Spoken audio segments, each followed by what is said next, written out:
The void outside our vessel stretched endless and unblinking, but I was given a task so laughably beneath my station that it insulted the dignity of my rank. The Empire had already demonstrated dominance over this planet, Earth they call it, by hanging 80,000 of their citizens on a public transmission, an active theater broadcast across their crude communication webs. It was meant to terrify them into submission, a spectacle of bodies swaying in silence. For most species, that would have been enough. Yet these humans snarled instead of cowering. Their soldiers, particularly the Americans, issued threats, rattled weapons, promised justice. A species of primitives threatening the Empire? It amused me at first, and so my orders were delivered. Investigate, capture a subject, and explain this anomaly. Study their psychology, discover their weaknesses, and reduce them to figures in a report. I entered this assignment with complete confidence, for humans had already revealed themselves to be creatures addicted to triviality. Their civilization was a carnival of distractions, glowing screens they call television, where they indulge in games of humiliation labeled reality shows, boxes of processed food heated by radiation ovens they call microwaves, debates of politics in which neither side listens. They spend fuel meant for engines to drive in circles for sport, and they hurl balls through nets with such seriousness you would think these rituals were matters of survival. In truth, their society is a bizarre blend of caveman instinct and clownish pageantry. They master flight and nuclear fire, yet worship cartoon faces they call emojis. Such contradictions amuse me. I judge them dangerous only to themselves. Our vessel slipped into orbit unseen. Wrapped in the cloaks of technology, their crude satellites could never pierce. From above, their continents sprawled out like an archive yet to be catalogued. Forests still untamed, rivers sprawling in chaotic curves, deserts stretching in wasteful emptiness. What primitive planet? Refusing proper engineering. My crew scanned the terrain for a suitable specimen. A subject must be isolated. Alone. Simple to capture. Unlikely to provoke collective response. We found him by a river, seated by a small fire he had built from branches and stone. A man in his mid-30s, hair dark and cut without care, clothing coarse, hands roughened from labor. He turned to fish over the fire with the focus of a craftsman, as though this ritual was not necessity, but art. My subordinates laughed. "Look at him," one muttered. "A relic of his ancestors. He plays at survival, while his species plays at civilization." I nodded. He was perfect. We descended with silence. Our beams wrapped around him, a paralysis field binding his limbs without so much as a tremor. His body rose steadily, the fire still crackling below. His eyes closed, his chest rising and falling in calm rhythm. He offered no resistance, no scream, no sound at all. I marked the detail in my log. Specimen compliant, no verbal outburst. To us, silence signified docility. I told myself he was docile because he understood his place in the order of things. My subordinates joked about keeping him as a curiosity, a pet perhaps. I allowed their humor. It kept the monotony tolerable. Back aboard the ship, we placed him in the examination chamber. The glow of our machinery framed him in light, both clinical and merciless. He lay motionless on the slab, his form unremarkable, broad shoulders, scarred hands, the faint lines of age beginning to etch his skin. To the eye he was nothing extraordinary, merely a man in the statistical middle of his species. That was what made him ideal for our study. Average, typical, predictable. I walked around him, observing the curve of his muscles, the calm rise and fall of his chest. And then I noticed it, the faintest curve of lips at the edge of his mouth. A smile, fleeting, subtle, gone before I could decide whether I had imagined it. My crew dismissed it immediately. Muscular spasm.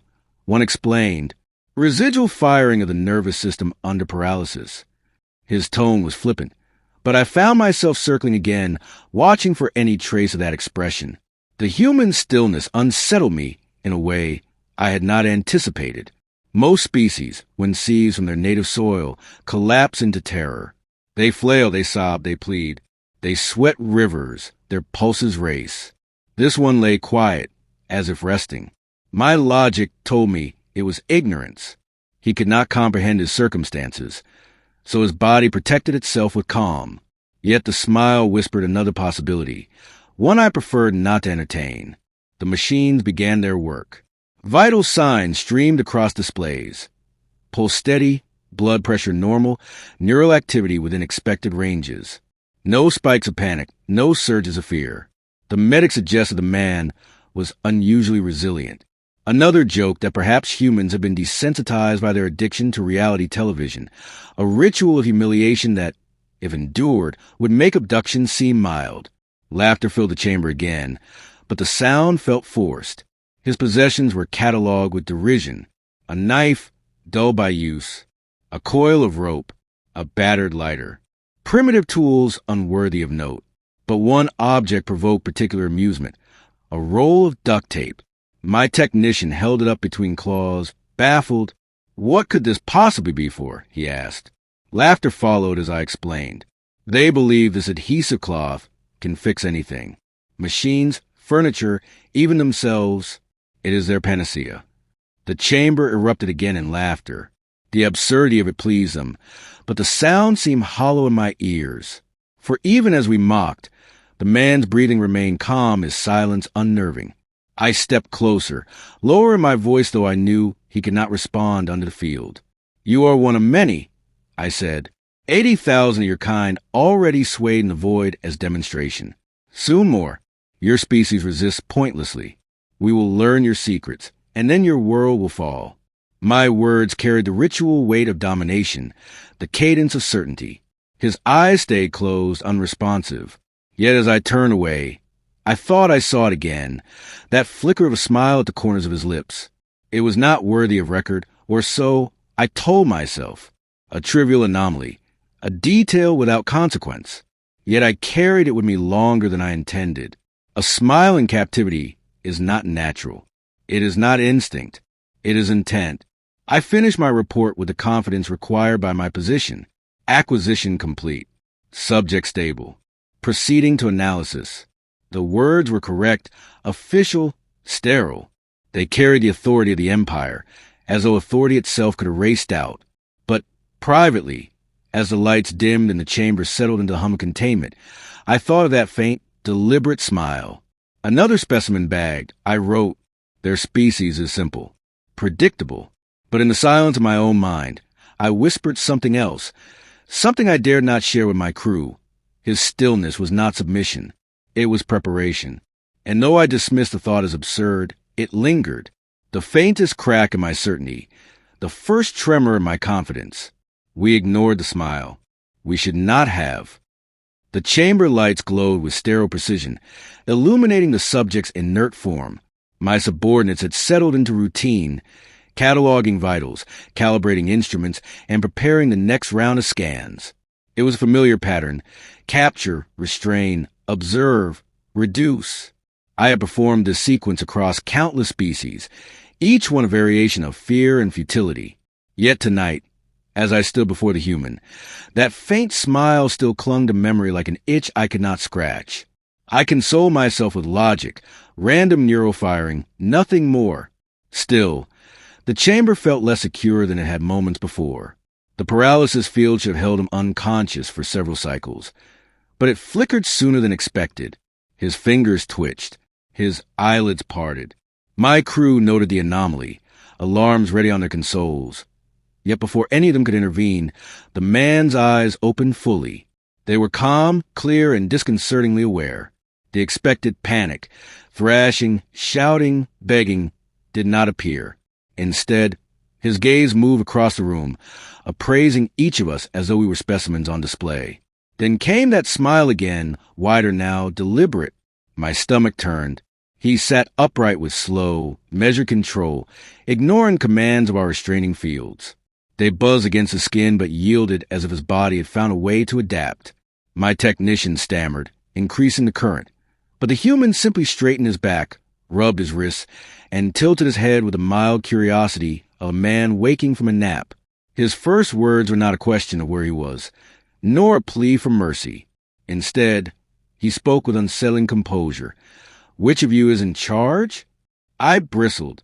Specimens do not speak. And if they do, they certainly do not direct questions to their captors with such unnerving precision. My voice sharpened as I replied that I was the commander of the vessel, the overseer of his inevitable dissection. He did not flinch. He did not even blink. Instead, he nodded once, eyes narrowing slightly, and gestured toward the others. That one's the medic. That one handles your machines. And you, he said, pointing to the youngest, you're still learning. You're nervous. A ripple of unease spread through the chamber. My team exchanged glances. He had not guessed at random. His accuracy was too precise. I demanded to know how he had divined such information. He shrugged, almost bored. I was awake during the ride, long enough to study your formation, your movements, your habits. People reveal a lot when they think no one's watching. The casual tone chilled me more than any scream could have. I attempted to dismiss his display of perception as coincidence, statistical luck magnified by our crew's insecurity. My authority depended on maintaining composure. Yet as I spoke, I realized I was explaining not to him, but to myself. He leaned forward slightly, listening as if humoring a lecture, then smirked and added, "You're good at protocol. I can see why they put you in charge. But you're nervous too. You're overcompensating." The words struck harder than they should have. My throat tightened before I masked it with disdain. "Primitive guessing games," I declared, waving to my subordinates to secure him again. They moved hesitantly, weapons drawn, though the man did not resist. Instead, he stretched his arms as though testing the air and whispered, "Funny thing, you should have left me in the woods." His voice carried no anger, no fear. It was almost playful, as if the abduction had been an inconvenience rather than a violation. He looked around the chamber with unnerving familiarity, as though he had been here before. My medic muttered under his breath, a habit of his when stressed. I silenced him with a glare, though in truth I understood his unease. Something about this human did not conform to the equations we had written for his kind. I pressed forward, demanding answers. I asked him if he knew where he was, what power had taken him, and what fate awaited his people. He tilted his head, absorbing my words, then smiled again. "You're running a script," he said calmly. "Standard intimidation procedure. Announce dominance, establish control, assert superiority. It works on species that panic. But I don't panic." The silence that followed was suffocating. My crew looked to me for direction, but I found no words that could dispel the weight of his statement. He leaned back against the slab, as though it were a chair at home, utterly at ease. "You think you're dissecting me," he said, "but I've been dissecting you since I opened my eyes." I fought to regain the upper hand. I ordered the technicians to initiate another scan, deeper and more invasive. The machines whirred to life, bathing him in light. He did not resist. Instead, he chuckled, low and almost amused. "You're pointing cameras at me," he remarked, "but you've positioned them poorly. That one in the corner is blind on the left side. That panel there is vulnerable to tampering. And your medic, he keeps glancing at the emergency release valve like an escape route." Each word was an incision, cutting into the confidence of my crew. Their hands faltered, their gazes shifted. I barked commands to maintain order, yet even I felt the chill of his observation. How could he know the placement of our surveillance systems, the weaknesses in our design? He was human. He should have been baffled by the simplest mechanism on our ship. Instead, he mapped it effortlessly, reducing our technology to something he could critique with a casual remark. I asked who he was. His response was maddeningly calm. "Just a guy," he said, "mid-30s. Camping trip. Fish over a fire. That's the surface story." His eyes sharpened. "The truth is, I spent years working in military counterintelligence, security testing, finding holes in systems, exploiting them, breaking into places exactly like this. You could say I made a career of turning strengths into weaknesses." The words hung heavy in the chamber. My crew froze, their confidence unraveling. For the first time, I felt the ground of inevitability shift beneath me. He smiled once more, slow and deliberate, then added, "And I should probably mention something else. I've already sent a message." The word struck like a blade. I turned sharply to the consoles, demanding status reports. My technicians scrambled, fingers darting over controls. checking comms traffic, searching for anomalies. At first, nothing. Then a flicker, a warning icon, an outgoing signal logged in the system's memory. Impossible, I told myself. The chamber was sealed, communications restricted, every transmission monitored. Yet the icon glowed undeniable. I turned back to human, forcing derision into my voice though my throat was dry. A prisoner with no transmitter cannot send messages. He met my gaze with unnerving calm.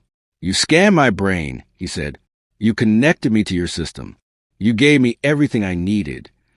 The silence that followed was absolute, broken only by the low hum of the failing restraints. For the first time in countless campaigns, I felt something I had forgotten long ago. Fear. And then the lights flickered. The lights trembled overhead, faltering between brilliance and shadow, and in the unsteady glow the human's face took on an almost spectral cast. My technicians scrambled at their stations, muttering calculations, but their movements carried the panic of creatures clinging to order in the face of collapse. I should have barked orders, reasserted control, restored discipline. Instead, I stood still, listening to the echo of his last words. You gave me everything I needed. It was a statement, not boastful, not taunting, merely factual. That was what unsettled me most. There was no arrogance in his tone, only certainty. The machines confirmed what I already feared. Neural scans showed patterns beyond prediction. His brain pulsed with activity that refused classification. Too dense, too synchronized. My medic whispered that the data bordered on impossible, but I silenced him with a glare. The human chuckled quietly, like someone watching amateurs stumble through a performance. You're seeing it, aren't you? He said, voice steady. That scan of yours is telling you something you don't want to admit. You thought you had a specimen. Turns out you've got a mirror. The arrogance I carried into this mission wavered. Yet habit kept me rigid. I demanded clarification.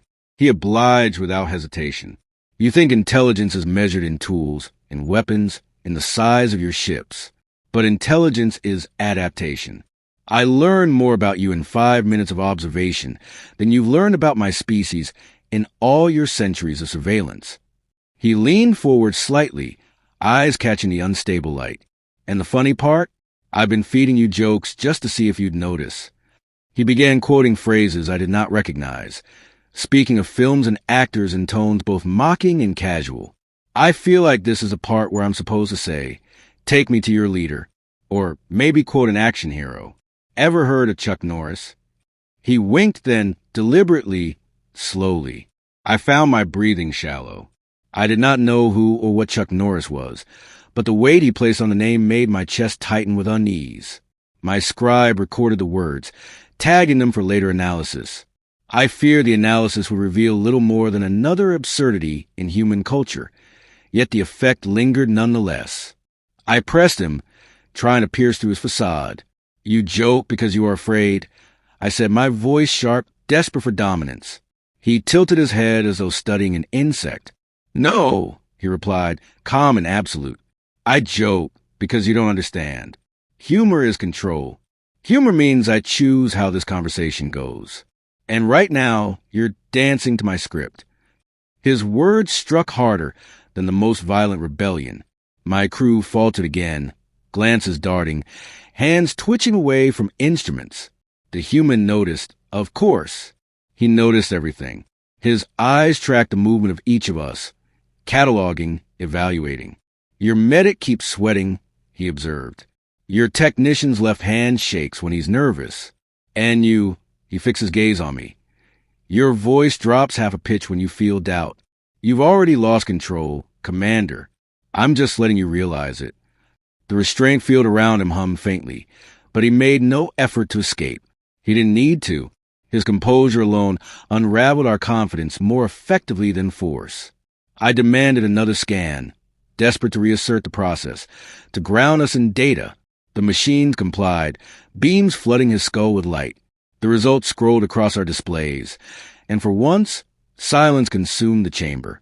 His neural activity did not spike randomly as expected. Instead, patterns emerged, recursive and layered, a complexity beyond any equation we had ever seen. I wanted to dismiss it as malfunction, But the human's voice cut through the silence. Not a malfunction, not an error, just proof you underestimated us. His eyes narrowed slightly, and he lowered his voice. I used to test systems for weaknesses. Banks, militaries, governments. My job was to think like an enemy, to break things that weren't supposed to break. I was very good at it. Still am. The confession should have been meaningless. He was one man, alone, unarmed. Yet in the sterile confines of that chamber, his words carried the gravity of a weapon. My crew froze, unsure whether to treat him as prisoner or predator. I pressed further, demanding to know what he meant by sending a message earlier. He answered with a casual shrug. Exactly what it sounded like. You linked me to your system with that scan. It wasn't one way. I learned the language of your code as you tried to read me. I slipped something through. A ping, a warning, maybe even a challenge. Depends how you interpret it. My heart struck like a drum against my chest, though I did not let my crew see it. The implications were staggering. If his words were true, then Earth knew. Earth, the primitive planet of emojis and gasoline, had been alerted. I tried to convince myself it was impossible. I told myself he was bluffing, yet the memory of the outgoing signal icon burned in my mind like a scar. He leaned back, voice softening almost to kindness. You made two mistakes. First, you assumed silence meant ignorance. Second, you assumed you were the hunters.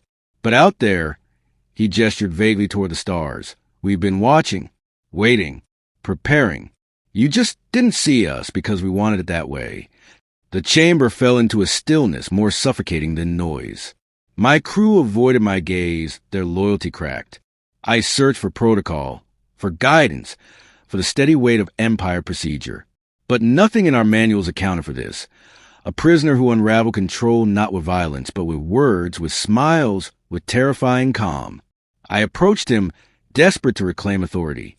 I told him we could erase him, that our technology could unmake his body and mind with a gesture. He simply smiled, unblinking. Erase me if you want, he said softly. But the message is already out. You can't erase what's already moving. A tremor passed through me, though I held my body still. His words pressed into the deepest part of my certainty, tearing cracks in the arrogance I had carried like armor.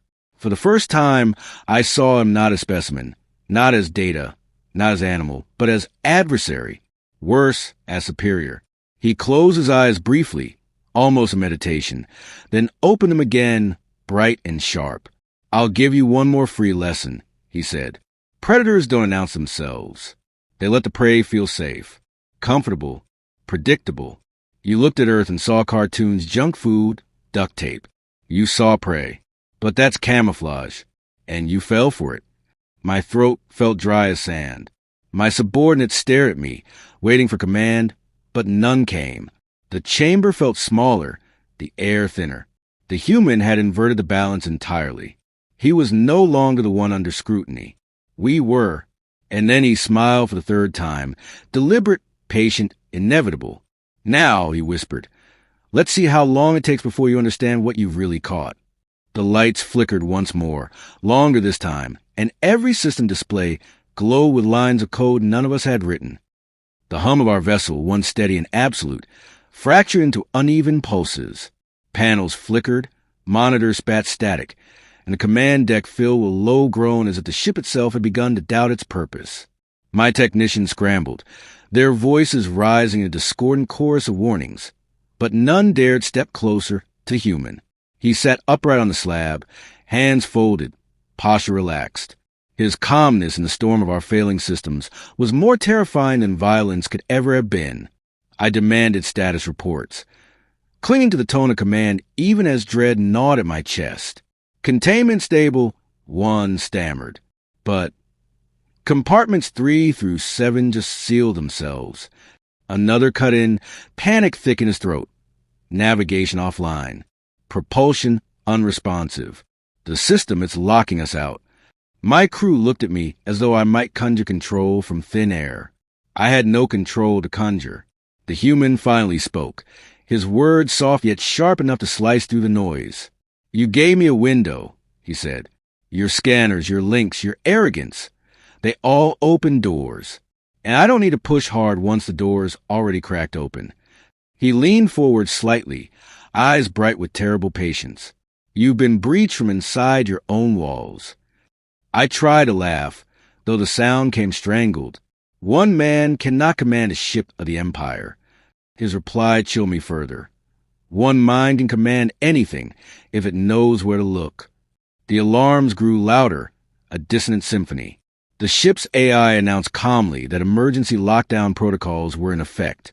Bulkheads closed with booming finality, cutting off sections of the vessel.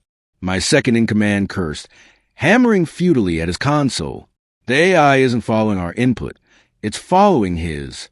I turned back to human, throat tight, words brittle. How?